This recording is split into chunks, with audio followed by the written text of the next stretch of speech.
Good morning, student. Today will be the start new chapter number 3, data handling. ठीक है, data handling क्या होता है?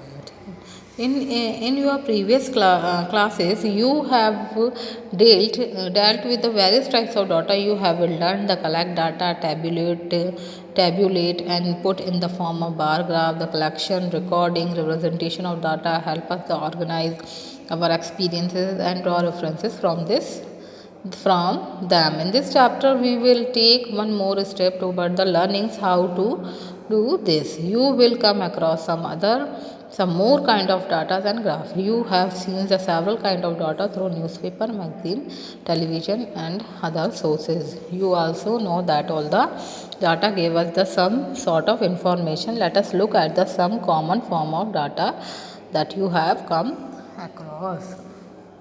तो इसमें ये बताया गया है हमें कि डाटा होता क्या है। हम अपने पुरानी क्लासेस में हमने पढ़ाई है कि जैसे हम किसी भी डाटा को कैसे शो करते थे, बार ग्राफ में शो करते थे या उसकी पिक्चर बना के शो करते थे, ठीक है ना। तो ये सर क्या कहलाते हैं? डाटा कहलाते हैं। अब इसमें दो टाइप्स के डाटा होते हैं। एक ये आपके सिलेबस में नहीं है, मैं तब भी आपको बता रही हूँ, प्राइमरी डाटा और द सेकेंडरी डाटा। जैसे कि प्राइमरी डाटा क्या होता है कि सपोज़ आपको दिया है एग्जाम्पल कि अपनी क्लास में हमें एक टेबल बनाना है, हाइट के अकॉर्डिंग बनाना है कि किसकी हाइट कितनी है, किसकी 9 फीट हाइट है, किसकी 8 फीट है, किसकी 7 है। तो वो टेबल जो क्या है आप खुद बनाओगे। तो ऐसे टेबल जो हम खुद बनाते हैं, है ना, खुद एनालिसिस करते हैं, ऐसे टेबल क्या कहलाते हैं? प्राइमरी डाटा कहलाते हैं। और सेकेंडरी डाटा क्या रहता है कि जब हम न्यूज़पेपर उठाते हैं या मैगज़ीन वगैरह, तो ऑलरेडी उसमें बना रहता है कि जैसे आज का टेम्परेचर इतना है ना, तो अहमदाबाद का इतना टेम्परेचर है या अमृतसर का इतना टेम्परेचर है। तो वो डाटा क्या रहता है, वो खुद बना लेते हैं और फिर वो हमें रीड करने को मिलता है। तो ऐसे डाटा क्या कहलाते हैं? सेकेंडरी डाटा कहलाते हैं, ठीक है। तो look at some common from of data that you come across. इस तरीके के टेबल देखे ही होंगे आपने। जैसे यहाँ सिटी दिया हुआ है, सिटी का मैक्सिमम टेम्परेचर या मिनिमम टेम्परेचर। अब अहमदाबाद का जो है 26/2006 में, यानी 20/6/2006 का बता रहे हैं, टेम्परेचर बता रहे हैं सिटीज़ का टेम्परेचर। जैसे अहमदाबाद का 38 डिग्री था मैक्सिमम और मिनिमम कितना था? 29 डिग्री, ठीक है। इसी तरह अमृतसर का, चेन्नई का, दिल्ली का मैक्सिमम 38 डिग्री था और मिनिमम 28 डिग्री। तो इस तरह के टेबल ये क्या कहलाते हैं? डाटास कहलाते हैं। जैसे एक और दिया है, वर्ल्ड कप का दिया है 2006 का।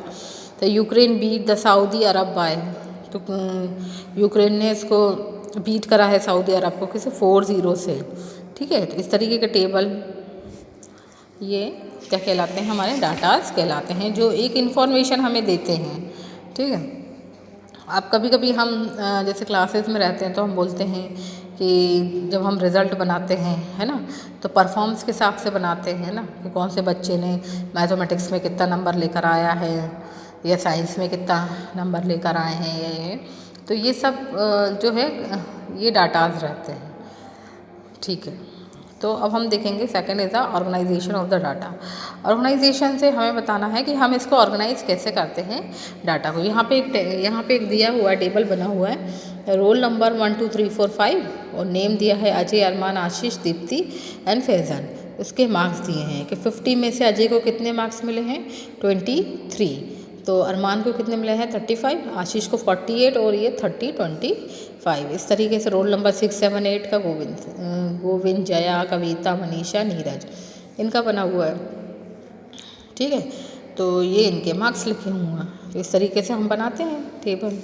तो इस तरीके से एक ऑर्गेनाइज करते हैं हम, ऑर्गेनाइज फॉर्म में इसको लिखते हैं कि पहले हम नाम लिखेंगे, फिर हम मार्क्स लिखेंगे, रोल नंबर लिखेंगे, ठीक है।